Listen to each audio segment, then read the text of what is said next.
waxaa soo baxaya faahfaahin dheeraad ah oo ku saabsan qarax ismiidaamin ahaa oo duhurnimadii maanta ka dhacay wadada warshadaha ee magaalada Muqdisho gaar ahaan afaafka hore ee kulliyadda Jaalasiyaad. qaraxa ayaa loo adeegsaday gaari waxyaabaha qarxa laga soo buuxiyay waxaana lagu weeraray sida la tilmaamay kolonyo la sheegay inay la socdeen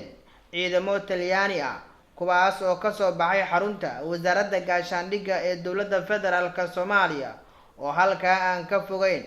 waxaana mas'uuliyiinta degmada Daynile ay xaqiijiyeen in 5 ruux oo isugu jirta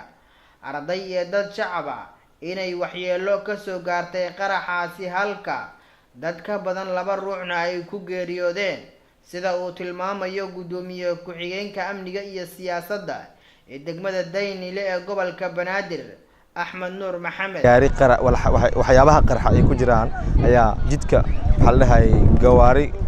ajaanib ah oo meesha martay ayay maxaa la dhahay ay ku soo aadeen ulajeedkooda iyo wax kala maysan ahayn inay ku dhibaateen ummadda Soomaaliyeed shacabka Soomaaliyeed ee ahayd bifadlilaahi kulli hadda wax dhimasho meesha maysan ka dhicin marka laga reebo qabaha ugu dambeyntii dhaawacyadii iyo wixii waa la daabulay oo waxa loo daabulay isbitaalada. dhimashadu waa dhagar qabaha dhintay oo kaliya dhaawacani waa ilaa iyo 10 qofood waaye 7 oo la sheegay oo aan anaga aragnay laakiin 3 kale inta ayaa jirto xaafadaha laga soo saaray. arday iyo dad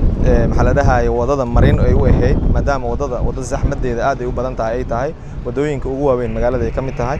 sidaas maxaa la dhahay oo xilligiina ay ku soo aadeen xilliyadii oo rawaxaada ama rush time ka oo xilliga kala gadoonka